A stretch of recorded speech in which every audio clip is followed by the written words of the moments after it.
December 16, 1944, Ardennes Forest, Belgium.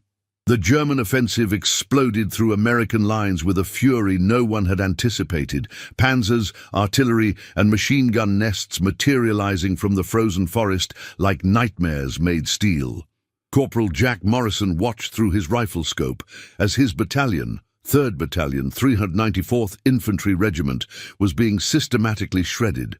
3 German MG-42 machine gun positions had the Americans pinned in a valley with no cover, no escape, no chance. "Morrison, pull back!" Lieutenant Dawson shouted over the radio. "That's an order! We're retreating to the secondary line!" Jack didn't move. Through his scope, he counted the situation. MG-42 at 2 o'clock, 400 yards.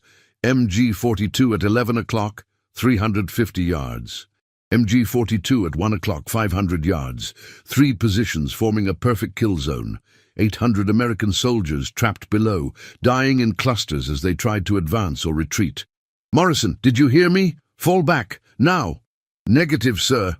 Jack's voice was calm despite his racing heart. "Someone needs to take out those guns. Battalion can't move with that crossfire. That's suicide.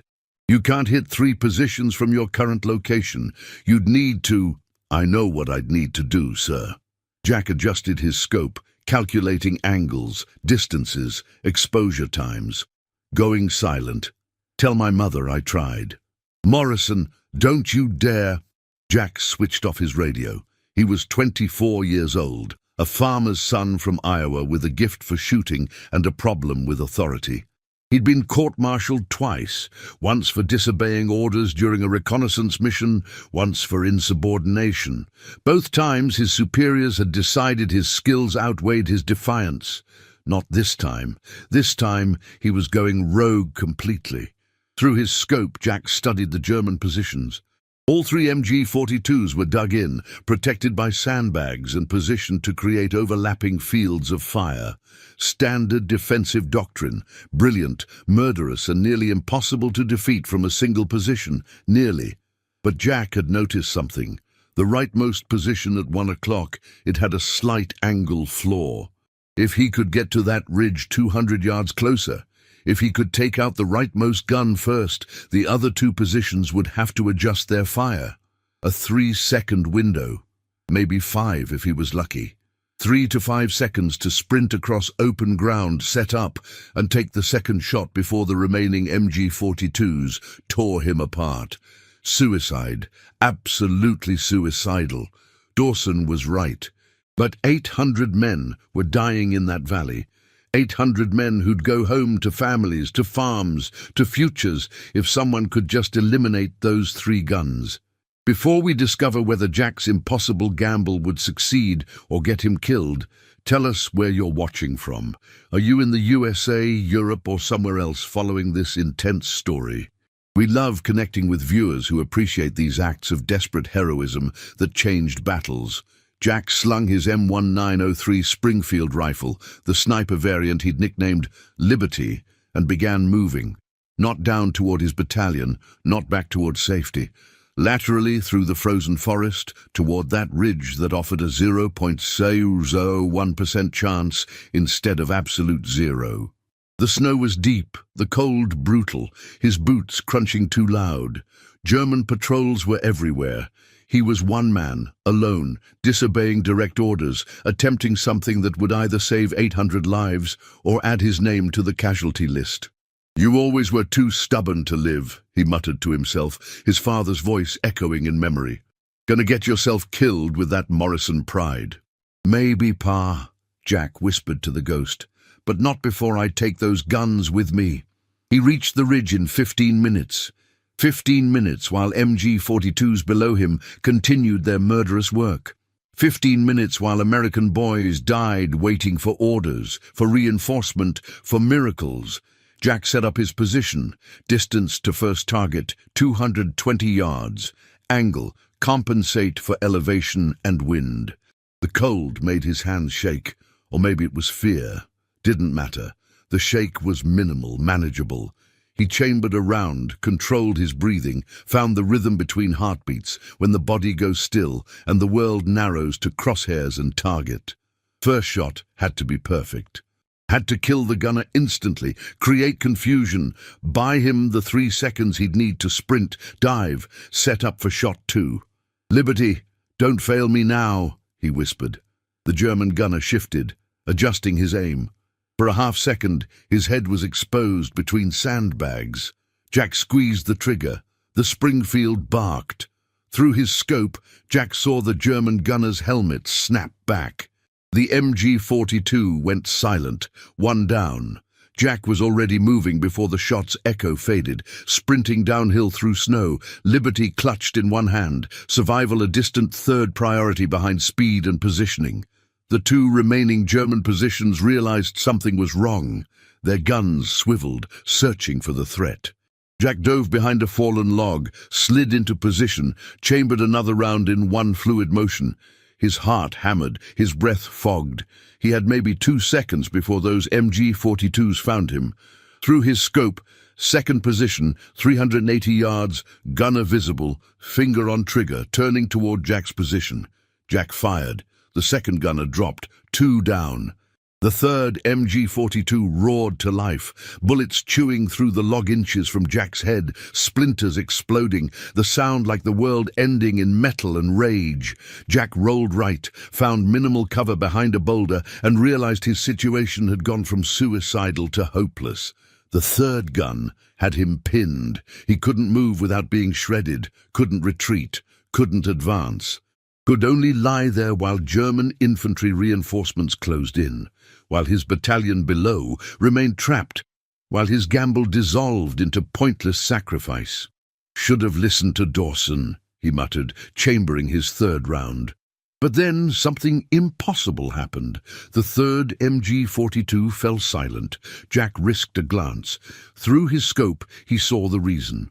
A German officer had appeared at the third position, shouting orders, gesturing toward Jack's location. He'd stopped the machine gun fire, not out of mercy, but because he wanted Jack taken alive. "They think I'm a forward scout," Jack realized. "They think there's more behind me," which gave him exactly 1 chance. Jack shifted position, found an angle. The German officer was standing fully exposed, arrogant in his assumption of tactical superiority. 380 yards, crosswind, target moving. Jack squeezed the trigger. The officer collapsed. Chaos erupted at the third position, soldiers shouting, diving for cover, unsure where the shot came from, uncertain how many American snipers were in the forest. Jack didn't wait. He sprinted toward the third position while they were confused, covering ground in desperate lunges, Liberty ready, counting seconds until they recovered and filled the air with lead. He closed to 150 yards. 100. 75. The MG-42 crew recovered, swiveled the gun toward him.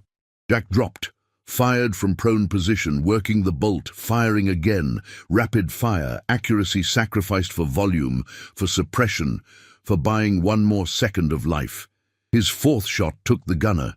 His 5th hit ammunition boxes, sparking, igniting, the position erupting in secondary explosions as German ordnance cooked off.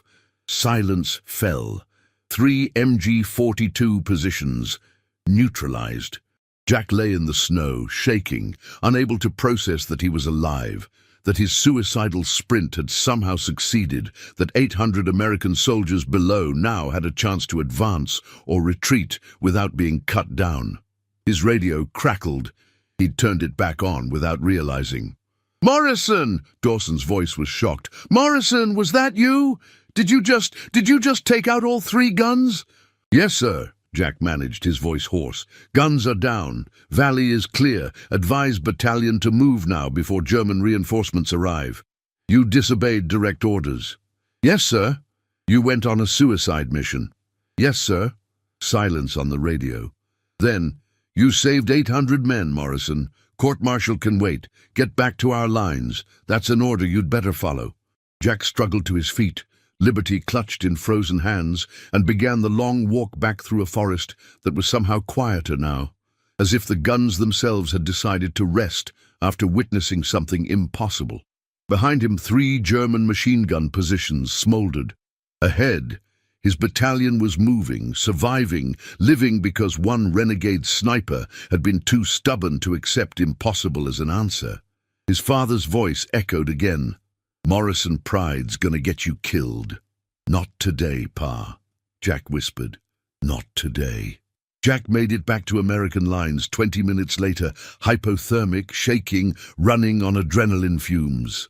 Medics draped him in blankets while Dawson stood nearby, expression caught between fury and disbelief. "You're the luckiest son of a bitch I've ever met," Dawson said once the medics cleared Jack. "Or the craziest. Haven't decided which." "Can't it be both, sir?" "Shut up, Morrison." Dawson pulled him aside, voice dropping. "Do you understand what you did? You disobeyed direct orders during combat. That's not court-martial territory anymore. That's execution territory. I saved the battalion." "That doesn't matter. Military discipline exists for a reason. If every soldier just did whatever he thought was right, we'd have chaos, anarchy. You can't just—" Dawson stopped, ran a hand through his hair. "The problem is you're right. You did save them. All 800. Captain Reeves is writing you up for a medal. Probably the Distinguished Service Cross, maybe higher, while also recommending execution." Jack's Iowa drawl carried bitter humor. "While also recommending a psych evaluation and disciplinary action. You're a loose cannon, Morrison. The best shot in the regiment, maybe the best in the division, but you don't follow orders. You take insane risks. You treat war like it's personal instead of strategic." "It is personal, sir. Those 800 men, they've got mothers, sweethearts, kids back home. Making them survive seems pretty strategic to me. Survival isn't your decision to make. That's what commanders are for." Dawson lowered his voice. "Between us, I'm glad you did it. You saved my men. But officially, I have to report the insubordination. Colonel's decision what happens next." Jack nodded. He'd known the cost when he switched off the radio. The battalion had moved to a defensive position 3 miles back, a small Belgian village called Rocherath that sat on a crossroads. German panzers were pushing hard, trying to break through to Antwerp. Every hour mattered. Every position held delayed the offensive. That evening, Captain Reeves summoned Jack to the command post, a partially destroyed farmhouse that smelled of smoke and mud. "Corporal Morrison reporting, sir." Reeves was 40, greying, exhausted. He studied Jack with the expression of a man solving a complicated equation. "Sit." Jack sat. "Lieutenant Dawson filed 2 reports about you today. One recommending you for the Distinguished Service Cross. One recommending court-martial for disobeying direct orders during combat." Reeves tapped the papers. "Quite the contradiction." "Yes, sir. Do you have anything to say in your defense?" "No, sir. I disobeyed orders. Facts are facts." "Why? And don't give me that saving the battalion line. Every soldier wants to save their unit. Most follow orders while doing it. What makes you different?" Jack was quiet for a long moment. "My brother, sir. Tommy. He died at Kasserine Pass, North Africa. His unit got pinned down by German artillery. Officers ordered a retreat, but the route they chose was exposed. Tommy was rear guard. He got cut down covering the retreat. I'm sorry for your loss. But that doesn't explain. The officers who ordered that retreat survived, got promoted.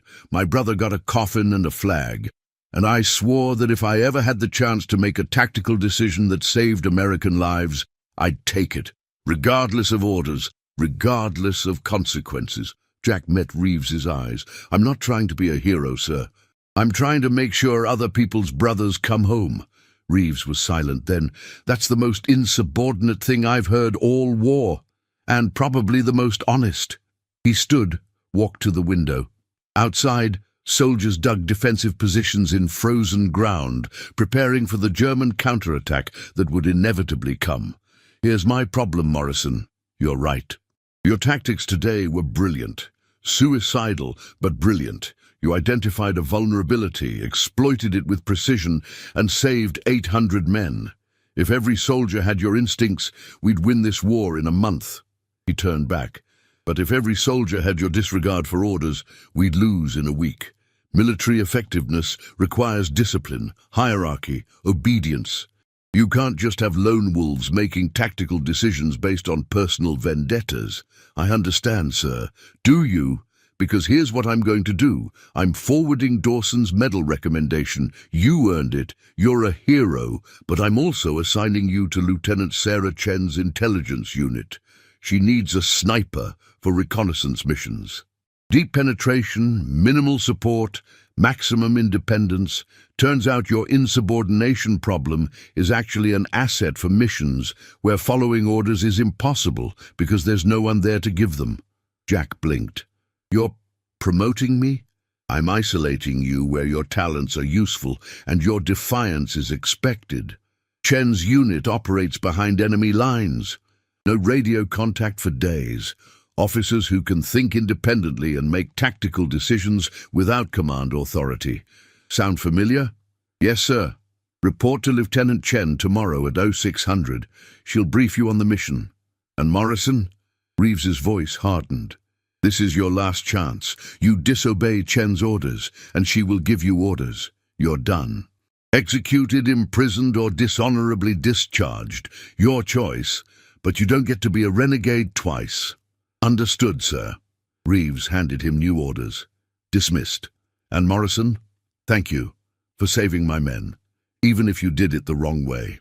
Jack stood outside the command post, new orders in hand, and wondered if he'd just been promoted or sentenced to death by bureaucracy. Behind enemy lines, deep penetration, no support. It sounded either like freedom or suicide, probably both. Lieutenant Sarah Chen was 31, Taiwanese-American, a linguistics expert fluent in German, French, and Flemish.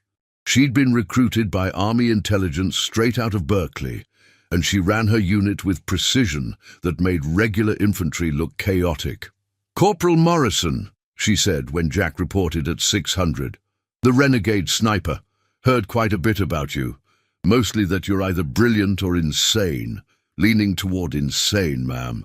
Good. Sane people don't survive what I'm about to ask you to do." Chen spread a map across the table. "We've identified a German command post 8 miles behind enemy lines.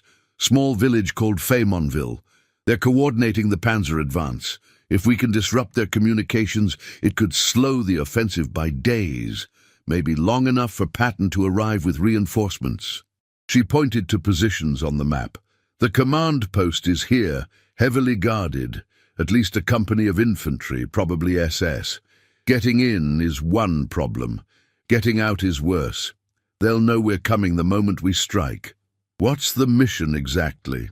"My team goes in, plants charges on their radio equipment, destroys their communications capability. Your job is Overwatch.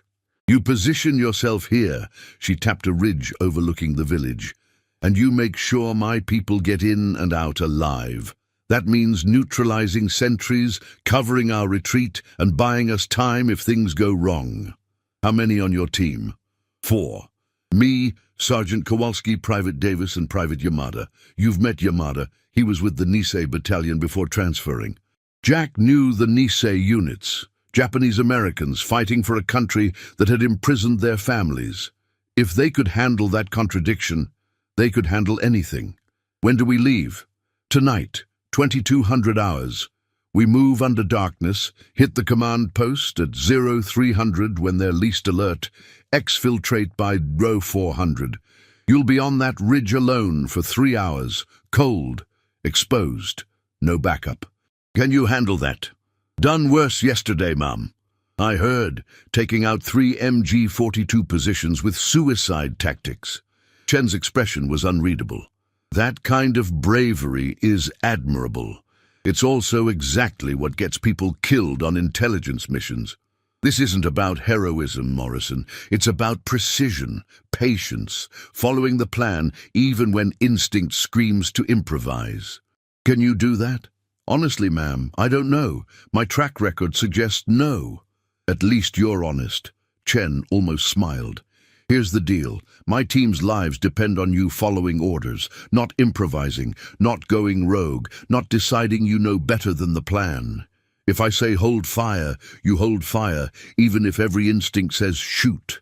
If I say retreat, you retreat even if it means leaving us behind. Understood? Ma'am, with respect, I'm not leaving anyone behind. Then you're not coming. This mission requires discipline, not cowboy heroics. Chen's voice was steel. I need a sniper who follows orders. If that's not you, tell me now. Jack thought about Tommy, about the officers who'd ordered the retreat that got his brother killed, about the 800 men he'd saved by disobeying Dawson. Then he thought about Chen's team, 4 soldiers whose survival depended on someone watching their backs, someone reliable. I can follow orders, ma'am, for this mission, but if the plan goes wrong, if your team's in danger, I'm making tactical decisions. That's the compromise. That's insubordination. That's reality. You're taking me because I'm the best shot in the regiment. But part of being the best is knowing when to follow the plan and when to improvise. You can't have one without the other. Chen studied him for a long moment. You're either going to save my team or get them killed. I haven't decided which. Join the club, ma'am. Most of my officers can't decide that either. Dismissed. Gear up. 2200 hours. Don't be late. Jack spent the day preparing, cleaning Liberty, checking ammunition, reviewing the map until he'd memorized every approach, every escape route, every position where German sentries might be stationed. Private Yamada found him at 1900 hours. Morrison, right? The guy who went renegade yesterday? That's me. I heard you saved the battalion. That's good shooting. Yamada sat beside him. I also heard you got court-martialed twice. That's bad discipline. Can't argue with that. Look, I'm saying this as someone whose family is in an internment camp right now because America decided Japanese faces meant we couldn't be trusted. Discipline is how we prove them wrong. Discipline is how we show we're not the enemy. You going rogue? That reinforces every stereotype about soldiers who don't follow orders. So you're saying I should have let 800 men die to preserve good discipline? I'm saying there's a reason Chen emphasized following the plan. Intelligence missions aren't like combat. One improvisation, one deviation, and the whole operation collapses. People die, not just you, all of us. Yamada stood. Tonight we need you to be reliable, not heroic, just reliable. Can you do that? Jack didn't answer immediately, because he didn't know. He'd built his entire military career on being unreliable, on trusting his instincts over orders, on believing that his tactical judgment was better than his superiors. But Yamada was right. This wasn't about him. This was about 4 soldiers who'd volunteered for a suicide mission and needed to know their sniper wasn't going to improvise them into graves. I'll follow the plan, Jack said finally. Unless the plan fails, then all bets are off. That's not reassuring. It's the best I've got. Yamada shook his head. You're going to get us all killed, or I'm going to get you all home. Depends on the day. At 2200 hours, Chen's team assembled. They moved out in darkness, 5 shadows crossing frozen terrain toward enemy territory, toward a German command post that didn't know it was about to be hit, toward a mission that would either cripple the Panzer offensive or end with 5 American bodies in Belgian snow. Jack followed at the rear, Liberty in hand, and tried to convince himself that following orders was possible, that trusting the plan was enough, that he wouldn't have to go renegade again. But deep down, he knew the truth. Plans failed. Orders didn't account for reality. And when the moment came, when Chen's team was in danger and the tactical situation demanded improvisation, he'd do exactly what he'd done before. Whatever it took to bring everyone home, even if it meant defying orders, even if it meant another court-martial, even if it meant dying in the attempt, because that's what Morrison pride demanded. And Morrison pride, as his father always said, was going to get him killed. Just not yet, not tonight. The approach to Faymanville took 3 hours. Moving slowly, avoiding German patrols, crawling through snow that left them soaked and shivering. Jack split off from the team at 0100 hours, heading to the ridge that would give him overwatch of the village. The position was exactly as Chen had described, elevated clear sight lines, approximately 400 yards from the command post, perfect for a sniper. Also completely exposed, with no cover and no escape route if Germans discovered him. Jack set up Liberty on a snow-covered rock, arranged his ammunition, and settled in to wait. The cold was brutal, 15 degrees, wind cutting through every layer.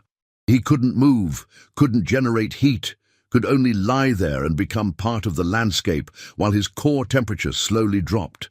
Through his scope, he watched Chen's team approach the village. 4 shadows, moving with precision, using cover, advancing in leapfrog formation. Professional, disciplined. Everything Jack wasn't. The German command post was a 2-story building in the village center. Sentries patrolled in pairs, 6 guards visible, probably more inside.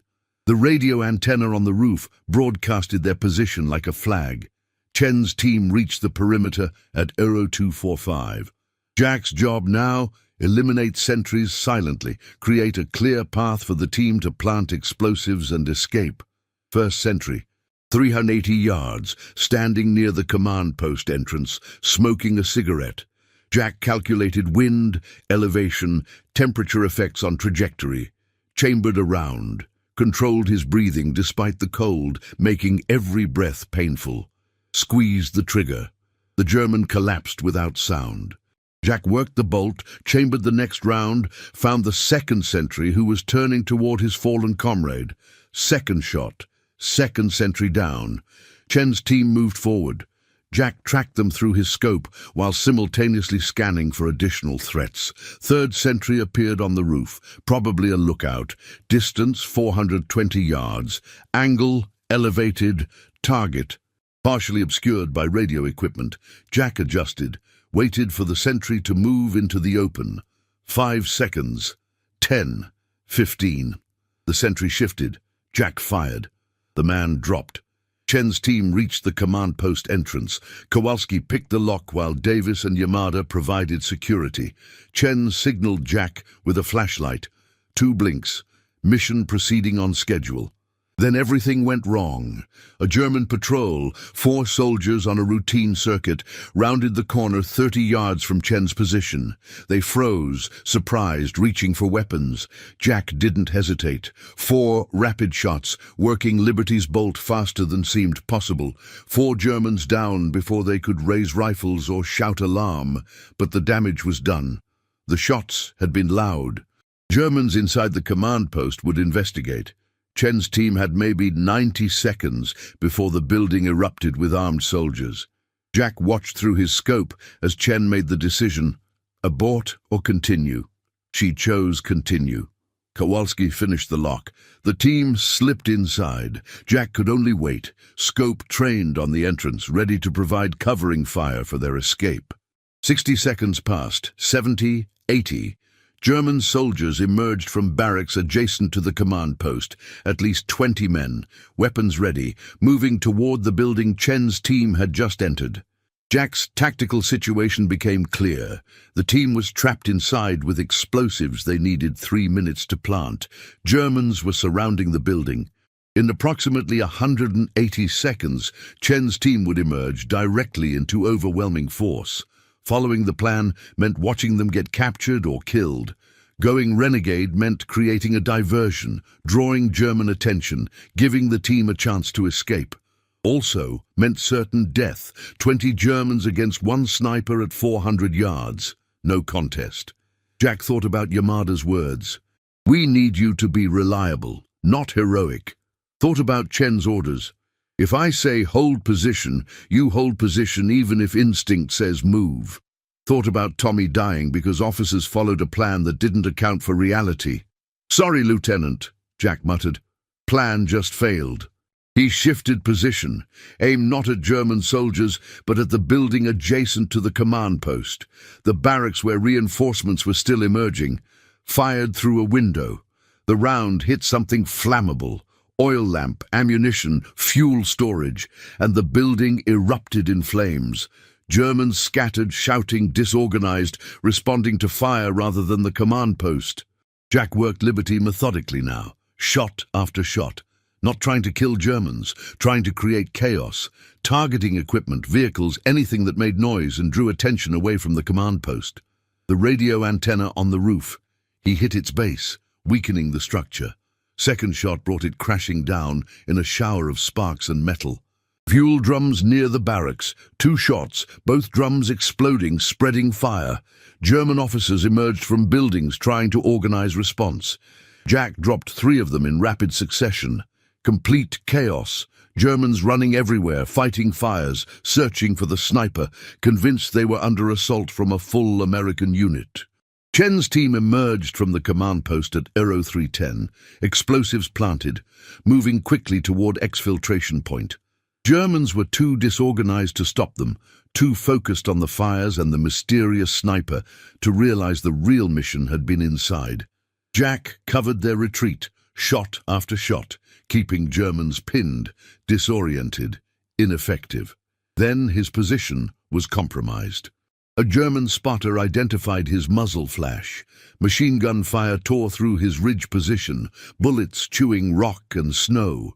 Jack rolled left, found minimal cover, kept firing even as rounds impacted around him, not trying to survive anymore, just buying Chen's team more time, more distance, more chance at escape.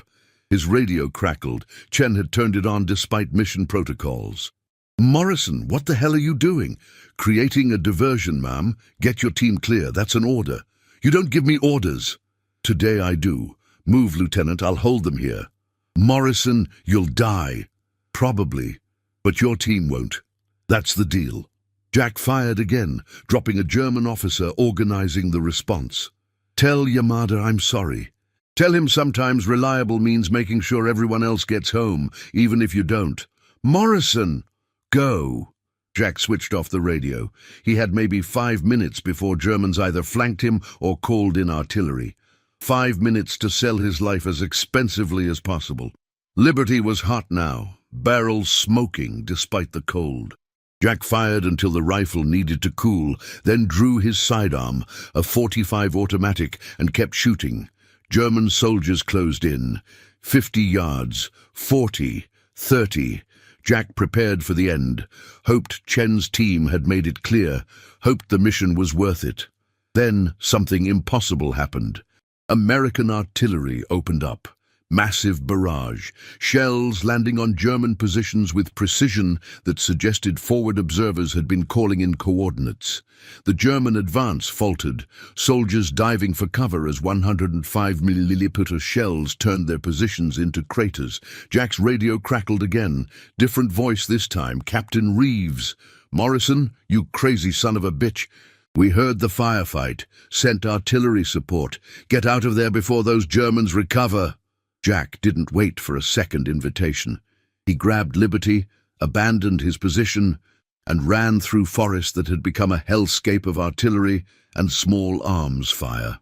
He made it back to American lines at 4:05, hypothermic, exhausted, ears ringing, but alive. Chen's team was waiting. They'd made it back safely, mission successful, command post destroyed. "You disobeyed orders," Chen said. "Yes, ma'am." "You went renegade." "Again." "Yes, ma'am." "You saved my team's lives." "That was the idea, ma'am." Chen stared at him for a long moment. Then incredibly she smiled. "Morrison, you're either the worst soldier or the best soldier I've ever commanded. I genuinely can't tell which. Can it be both, ma'am?" "Apparently it has to be, because that's what you are, a disciplinary nightmare who gets results through means that should get you executed but somehow work anyway." She handed him a canteen. "Get warm. Get checked by medics. Then report to Colonel's tent. He wants to see you." "Am I being court-martialed or decorated?" "Both, probably. You're a hero and a problem. The army hasn't figured out how to deal with that yet." Jack drank from the canteen, tasting coffee cut with something stronger. Around him, Chen's team was checking equipment, debriefing, celebrating survival. Yamada approached. "You saved us." "I disobeyed orders. Like you said, bad discipline. Sometimes bad discipline is good tactics." Yamada extended his hand. "Thank you for bringing us home." Jack shook it. "Any time, just maybe don't rely on me following the plan next time." Don't worry, after tonight Chen will build plans that assume you'll go renegade. That's just Morrison doctrine now. Jack laughed, exhausted, delirious, still processing that he'd survived another impossible situation through tactics that should have killed him. His father's voice echoed, "Morrison pride's gonna get you killed." "Not yet, Pa," Jack whispered to the dawn. Apparently Morrison pride's also good at keeping other people alive. Colonel Marcus Hayes was 53, a West Point graduate who'd commanded troops since North Africa. He sat behind a field desk in his command tent, studying Jack with expression that mixed admiration, frustration, and tactical calculation. "Corporal Morrison, sit." Jack sat. "In the last 48 hours, you've saved a battalion by disobeying direct orders, accepted assignment to intelligence as alternative to court-martial, then immediately disobeyed intelligence orders on your first mission. Do I have the facts right?" "Yes, sir. Lieutenant Chen's report says you created a diversion that allowed her team to complete their mission and escape. She's recommending you for the Silver Star. She's also recommending disciplinary action for violating operational protocols." Hayes tapped the reports.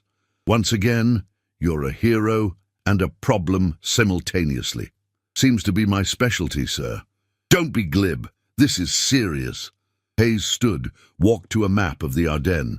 "We're facing the largest German offensive since Normandy. Every position matters. Every decision has consequences. I need soldiers I can rely on. Soldiers who follow orders. Soldiers who don't improvise their way through tactical situations like they're making it up as they go." He turned back. "But I also need soldiers who win, who save lives, who accomplish impossible missions through means that shouldn't work, but somehow do. And you, Morrison, are the most effective soldier in my command despite being the least obedient. Thank you, sir, I think. It's not a compliment, it's a problem." Hayes sat again. "Here's reality.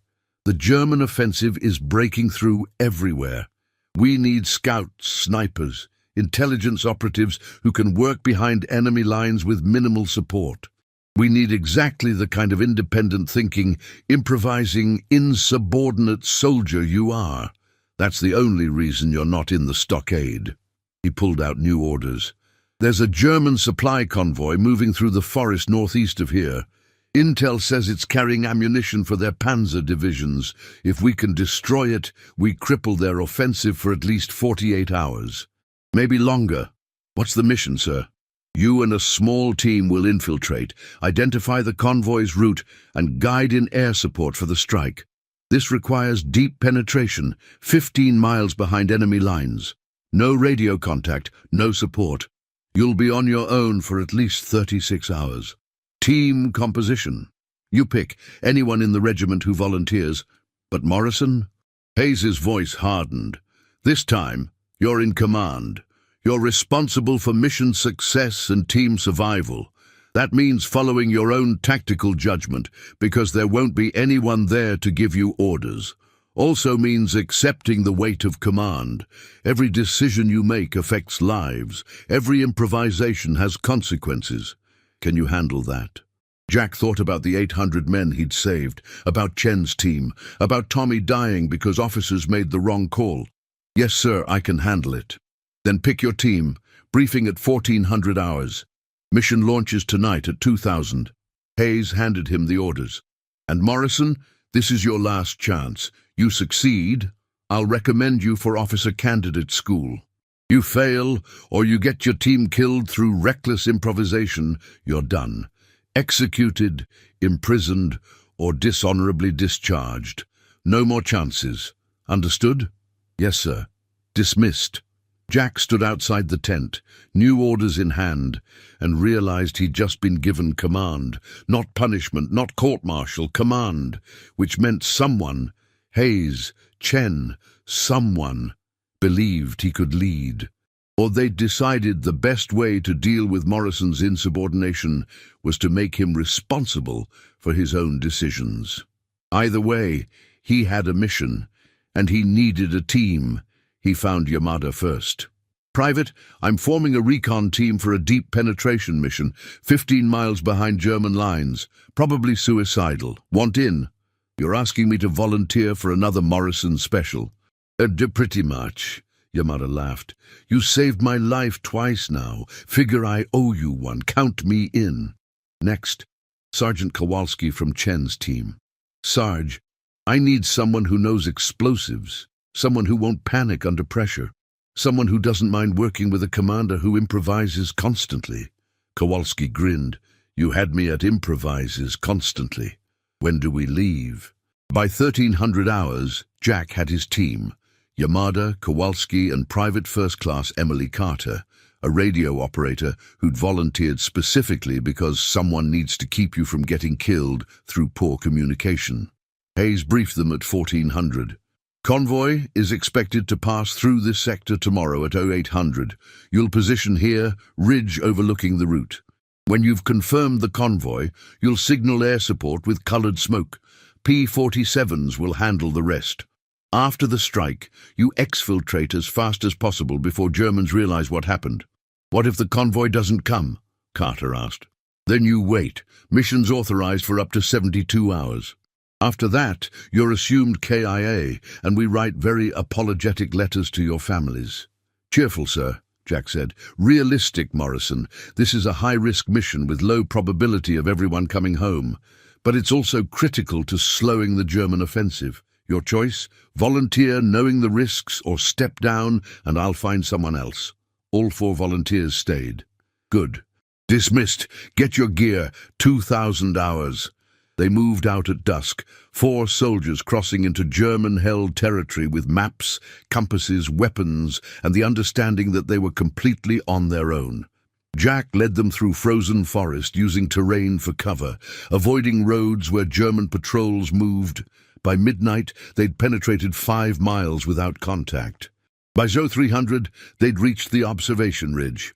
The position was ideal. Elevated, clear view of the road below, forested cover for concealment. Jack set up a perimeter. Carter, establish comms check with base. Yamada, Kowalski, defensive positions. We'll rotate watch in 4-hour shifts. Convoys expected at 800. Let's make sure we're ready. But 800 came and went. No convoy. 0900. Nothing. By noon, Jack was questioning the intelligence. Maybe they changed routes. Maybe the convoy doesn't exist. Maybe we're sitting here for nothing. Or maybe they're delayed, Yamada suggested. German logistics aren't exactly reliable right now. Carter suddenly stiffened. Movement. South approach. Not the convoy. Foot patrol. 12 Germans, heading this way. Jack swore quietly. They're doing route security, probably sweeping for exactly what we are, American scouts. Do we engage? Kowalski chambered around. Negative. We can't give away our position before the convoy arrives. Everyone down. Total silence. Let them pass. The 4 Americans pressed into frozen ground, covered by snow and brush, as German soldiers moved within 20 yards of their position. Boots crunching, voices speaking German, close enough that Jack could have touched them with Liberty's barrel. The patrol passed without detecting them. Carter released a breath she'd been holding. That was too close. It's going to get closer, Jack said. If they're running route security, the convoy's coming. Could be hours, could be days. We wait. They waited. 1400 hours. 1600. Sunset approached. Jack was beginning to think they'd spend another night when Carter suddenly grabbed his arm. Morrison, multiple vehicles. South Road. Heavy engines. Jack raised his binoculars. Through the trees he saw them. 12 German trucks, 4 half-tracks, probably a battalion's worth of ammunition and supplies. That's our convoy, he confirmed. Carter, get on the radio. Call in the airstrike. Yamada, Kowalski, prepare for fast exfiltration the moment those planes arrive. Germans will know where the strike came from. Carter radioed coordinates to American Air Base. Strike confirmed. P-47s inbound. ETA 6 minutes. 6 minutes felt like hours. The convoy moved slowly, winding through the forest road. Perfect targets for air attack if the planes arrived before the convoy passed through the kill zone. 5 minutes, 4, 3. Jack heard them before he saw them. The distinctive roar of P-47 Thunderbolts, 4 aircraft diving from cloud cover, rockets and machine guns blazing. The convoy erupted in flames, trucks exploded, ammunition cooked off in cascading detonations. German soldiers scattered, dying, burning, screaming. "Move!" Jack shouted. "Germans will send reinforcements. We need to be gone before they arrive." The team abandoned their position, sprinting through forest, as behind them the sky burned and ammunition exploded like the end of the world. They'd accomplished the mission, destroyed critical supplies, delayed the German offensive. Now they just had to survive the retreat, which, Jack realized as German machine gun fire erupted ahead of them, was going to require more Morrison-style improvisation. "Here we go again," he muttered, raising Liberty. And the real fight began. German reinforcements blocked their retreat route, at least 20 soldiers with machine guns. Jack's team was trapped between the burning convoy and fresh enemy troops. "We can't fight through that," Yamada said, assessing the situation. "Then we don't fight through. We go around." Jack studied the terrain. "That ravine, 50 yards east, provides cover, leads back toward our lines." "That's a 4-mile detour through heavy German presence," Carter protested. "Better than direct confrontation." Jack led them toward the ravine, using smoke from burning vehicles as concealment. They moved fast, low, silent. German soldiers were everywhere, responding to the convoy attack, searching for American spotters. Jack's team slipped through gaps in their search pattern like ghosts. 2 hours later, exhausted and frozen, they crossed back into American lines. Hayes was waiting. "Convoy destroyed. Intelligence confirmed. German offensive delayed at least 72 hours. Well done." "Just following orders, sir," Jack said with a slight smile. "Liar. You improvised constantly, but it worked. Again." Hayes handed him new insignia. "Congratulations, Sergeant Morrison. You've earned that promotion through sheer stubborn survival." Jack stared at the sergeant's stripes. Responsibility, authority, everything he'd avoided. "Don't look so worried," Hayes said. "You're still a renegade, just a renegade with more people depending on you now." January 1945. The German offensive stalled. American forces counterattacked. Jack's reputation grew, the sniper who saved battalions through impossible tactics. But recognition came with scrutiny. A reporter embedded with the division wanted Jack's story for stars and stripes. "No interviews," Jack told Hayes. "I'm not a hero, just lucky. You're both. And soldiers need heroes right now. Morale is critical." Hayes ordered him to cooperate. The interview was painful. Questions about tactics, about going renegade, about disobeying orders. "You violated direct commands multiple times," the reporter pressed. "Aren't you worried about setting a bad example?" "I'm worried about American soldiers coming home alive. Sometimes that requires breaking rules. Sometimes rules get people killed." Jack's Iowa drawl was sharp. "My brother died because officers followed a bad plan instead of adapting. I swore I'd never let that happen if I could prevent it." The article portrayed him as a maverick hero, celebrated and controversial simultaneously. Letters arrived from Tommy's former unit. "Your brother would be proud.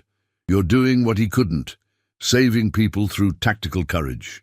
Jack kept the letters, reading them on nights when guilt about Tommy became unbearable. Hayes called him in again. "Washington's interested in you.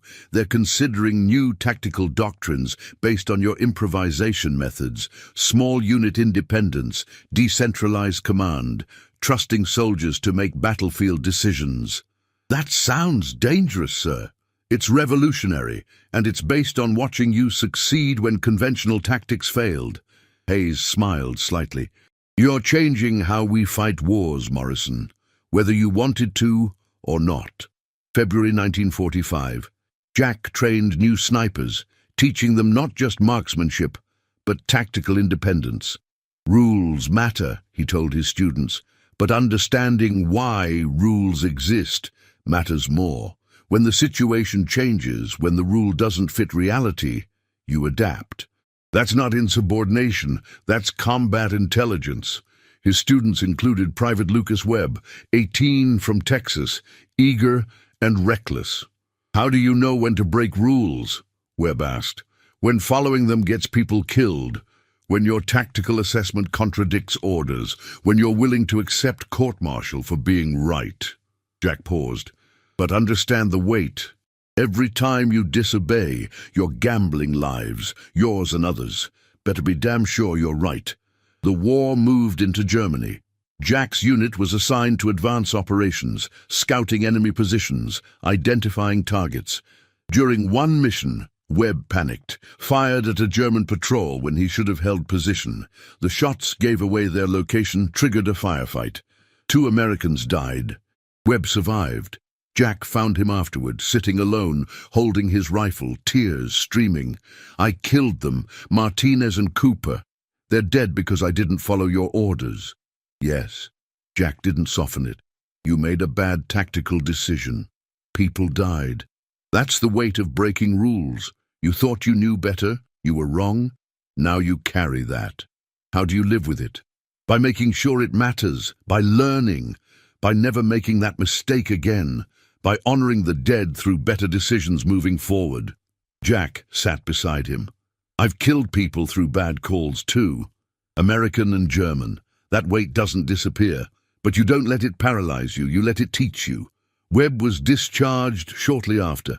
Psychological trauma. Combat broke him. Jack wondered how many soldiers he'd influenced into taking risks they weren't ready for. How many had tried to be Morrison without Morrison's instincts. The doubt stayed with him. April 1945. Germany was collapsing. American forces pushed deeper into the Reich. Jack's unit entered a small town. Population fled, resistance minimal. They found a concentration camp on the outskirts. Not the large ones that made headlines. A small facility. Maybe 300 prisoners, Jews, political dissidents, barely alive. Jack had heard rumors, had dismissed them as exaggeration. Now he stood in hell made real. Skeletal bodies, mass graves, the smell of death overwhelming. "Jesus Christ," Yamada whispered. "This is what we were fighting." Jack thought of every German soldier he'd spared, every patrol he'd let pass, every moment he'd chosen minimal force. "Should have killed more of them," he muttered. "No." Yamada's voice was firm. "What they did doesn't change what we are. We're not executioners, we're soldiers. There's a difference." But the doubt gnawed. Had his mercy toward enemy soldiers enabled this? Had his tactical restraint prolonged the war, extended suffering? Hayes found him that evening. "You're questioning every decision you made." "Shouldn't I? If stopping this required being more ruthless. You saved 800 American soldiers. You completed critical missions. You brought your teams home. That's what you could control. You're not responsible for Nazi atrocities." Hayes's voice softened. "War makes us doubt everything. Makes us wonder if we did enough, were ruthless enough, sacrificed enough. But you did your job with honor. That matters. Does it? When this is what we were fighting? Yes.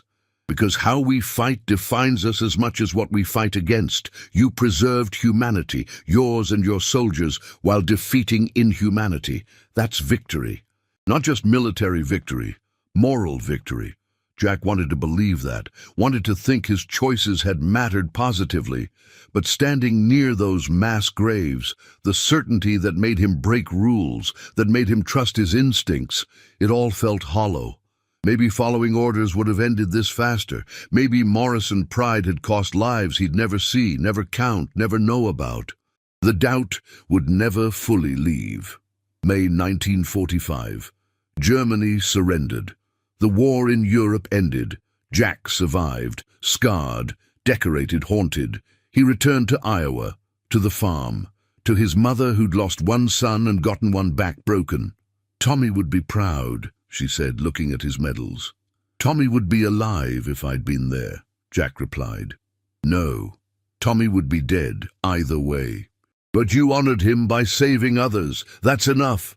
Jack tried civilian life, farming, quiet, normalcy. But nightmares persisted. Guilt didn't fade with peacetime. He attended Webb's funeral. The young sniper had committed suicide months after discharge. Couldn't live with the weight of his mistakes. "Could have been me," Jack told Yamada at the service. "Should have been me." But it wasn't. You survived because you learned to balance instinct with discipline. Webb never learned that balance. Yamada squeezed his shoulder. Don't waste his death feeling guilty. Honor it by teaching the next generation better. Jack became a consultant for Army training, teaching tactical flexibility, when to follow orders and when to adapt. His methods became doctrine. Trust trained soldiers. Allow battlefield independence. Balance discipline with initiative. Years later, a military historian interviewed him.